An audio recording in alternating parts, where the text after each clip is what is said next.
Hello, everybody. This is CB with your business reality. Happy Monday. I hope you're starting the week very strong because we're almost ending May, and I know you can do it. We're almost half of the year. And if you're not quite there yet, it's okay. Take one step at a time, one day at a time, and then, start working with your planning and start working in whatever you need to work on this week. So before we get started, you know what's next.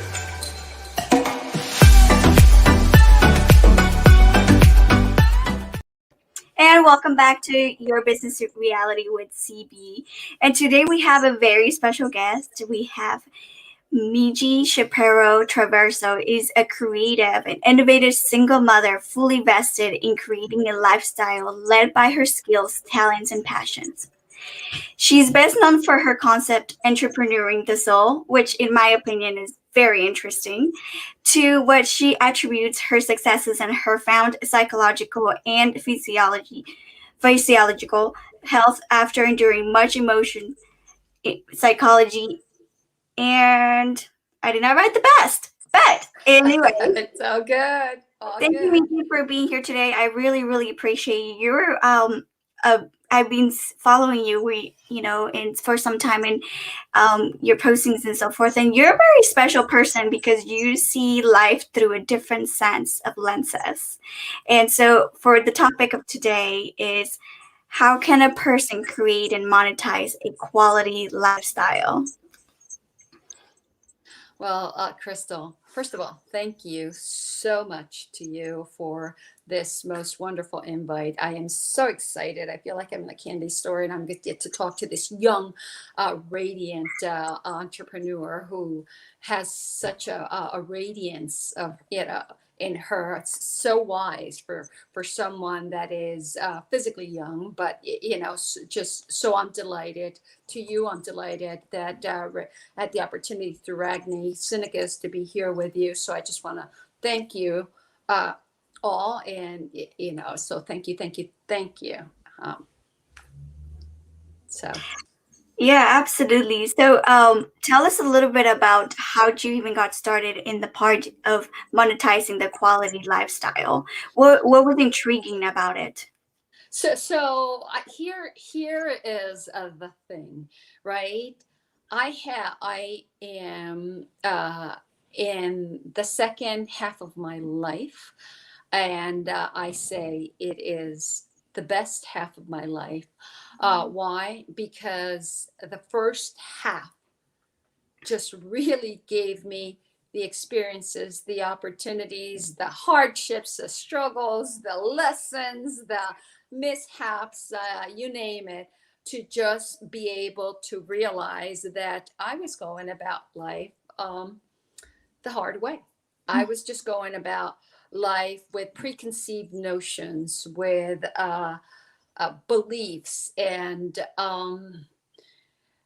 just biases, if you would, right? That didn't allow me to be who I truly am. And what I realized is that, I was a kid, I grew up, I got married, I had amazing, extraordinary 3 kids. I do it all over again because they're my teachers. But that I was living somebody else's life. I married someone in the military. I gave up my career and my dreams and my hopes, even though I always worked and always went to school, just to support that person, my children's father, and to support my children. And along the way, I learned that I wasn't doing a very good job. People looking in may say that I was, but I really look back and I don't think that I did the best that I could. And what I realized was that there was a complete dissonance, between the person that I am, between what I knew as a kid I wanted to do with my life and what I ended up doing because I allowed my head to get in the way. So I came to the realization that I could go ahead and go with the flow and pay attention to the outside and meet other people's standards and try to be that person everybody else wants me to be. Or I could say, the heck with it. so far I'm not really happy, and I haven't been, even though parts of my life, like my children, made me happy, and things and experiences. Obviously, my mom, my siblings, but there was something missing, and I said, well, why not, right? So I decided to introspect, look at who I am, and I soon found out that all the things I dreamed of when I was a kid, when I was a teenager, when I was just starting to sprout, are the exact same things that I still dream of. So I robbed myself from the chance of doing those things because I got in my own way. I didn't think I was pretty enough. I don't think I was smart enough. I didn't think I had enough money. I was the right culture, or the right whatever it was. I mean, I had it all. And it was that self-deprecating view that I had of myself, where I was ashamed to be who I was. And sadly enough, that's just, who I was. And I can come here and tell you, but otherwise, but if I'm really in integrity of my identity, I didn't like myself.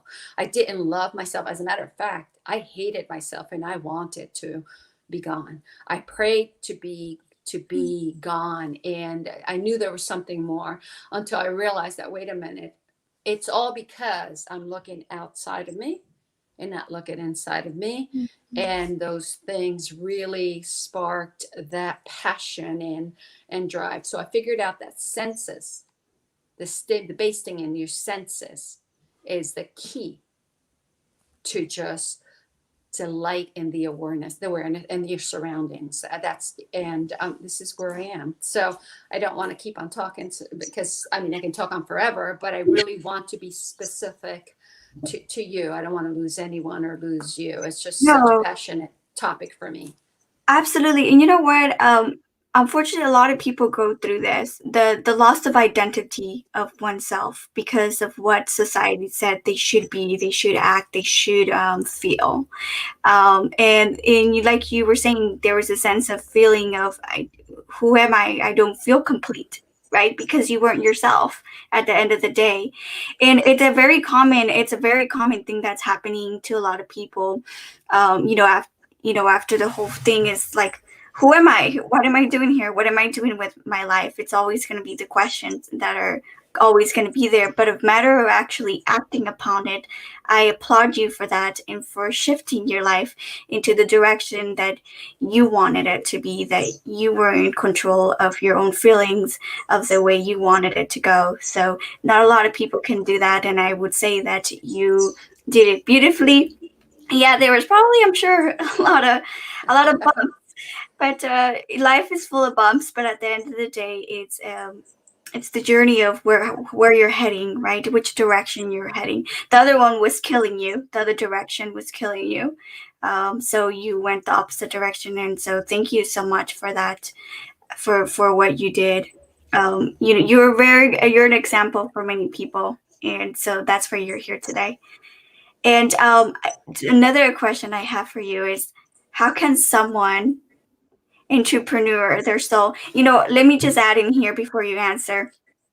The entrepreneur life, we were just talking about it too, is not the easiest, and it's not for everybody. It's one that you have to be very mentally asserted that that's what you want to do, that it's in your heart, that whatever you're going to be doing with your business, it's that you're going to be helping others as well. And I've seen a lot of times people losing in some way their soul along the way by entrepreneurship. And tell us a little bit more about your concept of the entrepreneur and their soul.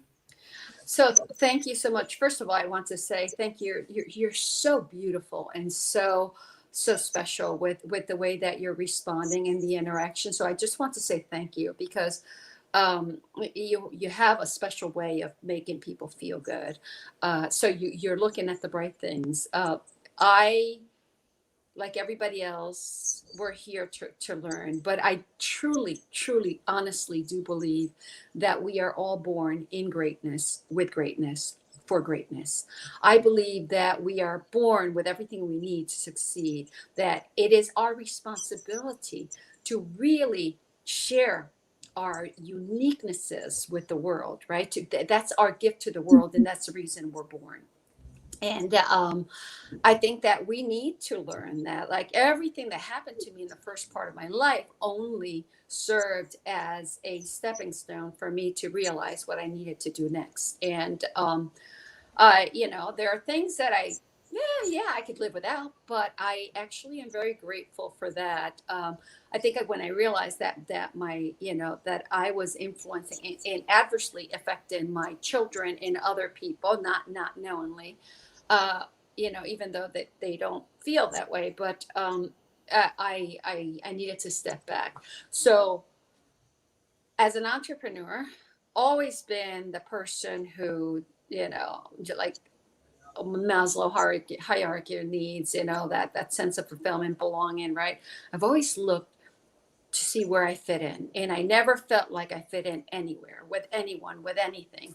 But I always knew that my mind was always racing and thinking of things and creating things. And I always have all these ideas and all these things. And was afraid of doing a lot of those things because I was afraid of what other people would think of me, or I paid attention to when people said, "There's no way you can do that," or so I allowed myself just to have that focus.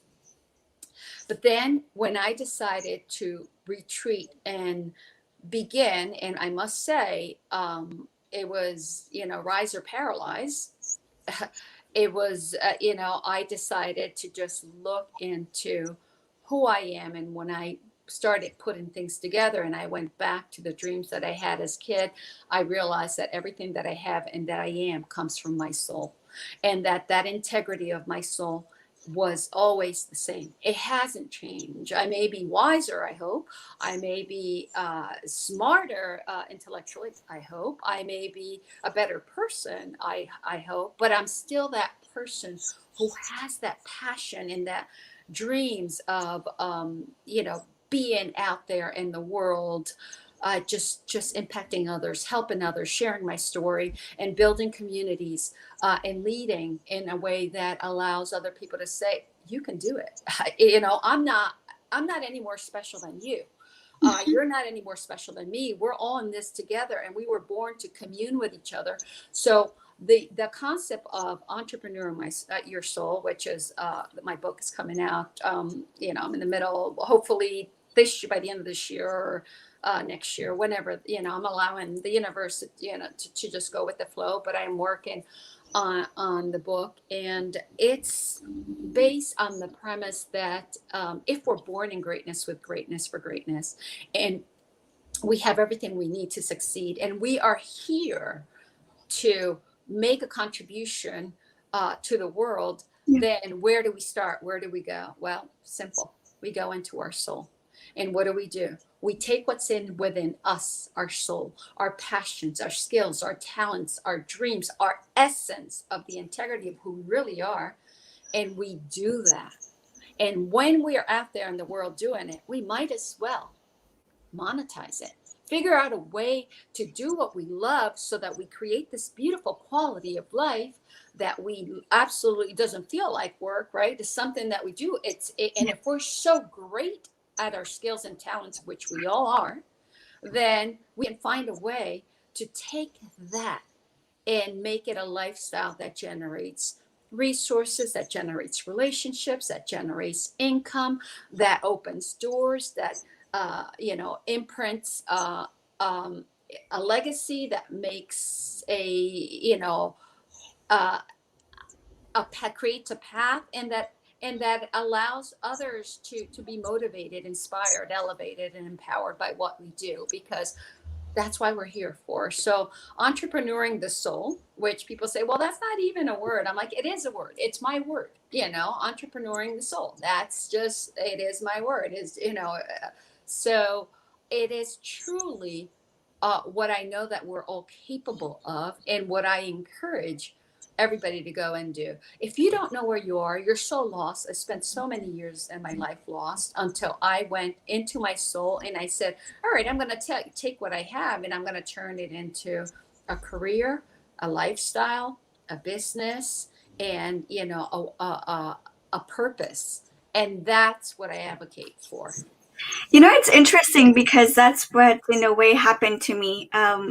Earlier, we were talking about it, how my life shifted completely, right? I didn't really knew the sense of my abilities. I didn't understood myself just yet until I started learning more about it and seeing, okay, what direction should I be going into? How am I going to serve myself? How am I going to serve the community? How am I going to serve with the skills that I have? How am I going to serve others? And I actually had to reach into my soul as well. I say myself, but in a way, it's our soul, because you have to deep deep and with a lot of consciousness of knowing, okay, this is what I'm meant to do, right? And I'm all about purpose. So, good intentions and having a good purpose in this life and whatever you do or decide to do. And I am a firm believer that any as long as you're helping for good, there's no such thing as something less. I love that. And I do believe in entrepreneurship. In a way, there's some of them that are already heading that way, and there's some other ones that are stuck with some beliefs and some biases, like you were talking before, and some abilities that they believe that that's the right way, which if that works for them, great. But here's the thing, I don't think that entrepreneurship should suck your soul. It should be liberating. I feel liberated. I'm sure you do too. I can feel it. Absolutely. And it's one of those that it's I feel like we're living. We're not a slave to what we're doing. We are living for a greater good. We are doing things that we are meant to do. And it's a positive thing, right? It should feel like a positive thing. It's not all about the money, in my opinion. Absolutely. The money comes, sure, but at the end of the day, is when we leave this world, right? What kind of purpose or what legacy do you left behind? That What imprint. message? Yeah, that imprint. I agree. Beautifully stated. Absolutely. So I do believe in your entrepreneur of the soul, by the way, and that's what really captivated me. And I was like, "Ooh, this is fascinating." And our last, but not least, is going to be, in your experience, how can someone be there for another person? What are some basic ways that somebody, a lot of people have like, well, I don't want to bug them in their life, and I don't, but if you know somebody's having like, I story. apologize. Okay. So, anyways, so this is what happens, guys, when we are live. Not a problem. You know, you It's have it all together, and here you go. So I don't even know how that happens. So please, not a problem. that alarm is set up weekly, and I forgot to turn it off. So there you go. Not a problem. But I was saying, like, there's a lot of people that need help, but there's a lot of people that don't know how to give the help. So, in your opinion, in your experience, because you've done a lot of different stuff in your lifetime, what were some ways in that you saw that were useful for people when they were in need? So here's the thing. A part of the name of my business is motivational, empowering energetic journeys, right? And it has it's the umbrella for some brands, and one of them is Motiva Inspira. Motiva Inspira is intended to motivate, inspire, elevate, and empower others to help create a lifestyle where we come together and build communities that allow us to commune with each other so that we can make positive sound contributions towards humankind, right? Then we have the other part is the movement surrender approach, which is my alternate to technology. I'm in the middle of research and everything. It's all science based and research proven, just to allow you to, based in your own sensory preference and learning modalities, to be able to navigate life the way that only you can, right? With 8 point something billion people in the world, I can't stand here and tell you, hey, I'm MEejie, and guess what? I have this, and if you do this, this is going to happen. Well, no, what I can do is tell you, we're all unique, and your greatness is your greatness, and I can learn from your greatness. But what I can tell you is that if you remain in integrity of who you are, you can emulate those roles for others, right? By being who you are and taking strides, you identify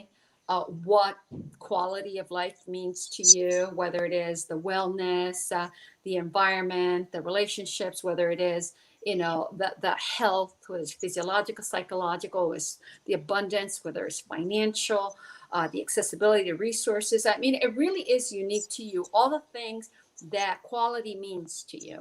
And then you set out to match that with your spiritual essence, meaning you feel good when you're doing those things, and you make all of your senses come alive. And then you go ahead and you follow that path, and you monetize it, or you create a career, or you get a job. Because when you entrepreneur your soul, doesn't mean that you have an entrepreneurship, a business necessarily. You might want to entrepreneur your soul and work for somebody else, but this is how you're doing it. You're doing it by taking who you are and creating a lifestyle that allows you to. So when we stay in integrity of who we are, without a doubt, our greatness is just going to soar up and show. You're going to show up in this world as as just an exquisite individual. That's how you can be there and role model and be present and provide, if you would, like a hand onto others, right? And in your words, be there for others by being yourself, because you're not telling them how to be. You're showing them that when you are who you are your best, and that they too can do that. And I don't know if that answers your question, but for me, that is really the best thing that I can share with you, because I seek to honor the individuality, the greatness, the uniqueness of everyone, because it's such a gift that we have. Anytime you come in contact with somebody else, it is such a gift to learn what makes all of their senses come alive. And if they remain in integrity of their identity, they're going to shine. And once you see somebody else that's shining, that is just thriving, that inspires you. That inspires the rest. I mean, people love to be around people who are full of energy and successful. So I will, to recap what I said, first of all, identify what quality means to you. Then go ahead and stay in integrity of your identity. Try new things, right? Take calculated risks, those things that you want to try. Just do them. Be sound, be careful, but do them. Release those ghostly and phantom biases, and we're not going to get into that, but those are my terms. These beliefs, that limiting beliefs that hold you, anchor us to a lack of progress. And then set out to base in the delight of whatever your sensory stimulus, your preferred sensory stimulus are. So just expose yourself to modalities and sensory stimuli that really makes your senses come alive, so that you feel free, that you surrender to your heart, that you remain in integrity of the essence of your soul. Make connections, commune with others, and just breathe and just give it a shot. I mean, you can do that, or you can do what I did for many, many years. And it's just, put a wall up and fight against the person who, that odd person, that eccentric person, that like different person that I was all my life, and be miserable and just struggle, and not have this this essence, or this hope in my life, lack of hope. So be yourself. I love it. And I just want to say that you are full energy yourself, by the way. I love seeing you speak because you really speak from the heart. And you have so much knowledge about so many different topics that I was very impressed. So Oh, you're so I cute. want to thank you so much for being here Precious. Monday. I appreciate you. For those of you who really want to follow Meejie, her LinkedIn is right here. You guys can see what she's all about. But as you can see, she is a beautiful soul ready to help other souls be themselves and in whatever way that may mean. So I will see you all next Monday. Meejie, I just want to say thank you. Is there any last minute thing that you would like to say? I actually would like to encourage our viewers and the audiences to really follow what you're doing, because your gifts to our communities and our societies and your empowerment of women and people is just precious. It's just really a wealth of information. And so I encourage everybody to follow you and just look at who you are and reach out and connect with you and ask you questions, because you are truly, truly remarkable young woman. So Oh, thank you, Meejie. Thank you so much for everything that you're doing. And I hope maybe one day you can join us in our women organization and be it part of would be that my honor. as a speaker. We'll get you in there. It would be my honor. Thank you so And much. of course, and for the rest of you, please stay safe. Like I said, finish the week strong. We are here to sister help you in any way that we can. If it may not be regarding the marketing, but if not, I'm pretty sure I may know somebody that can assist and help you, like Meejie right here, as well. God bless everybody. Take care and see you all next Monday. Bye, everyone.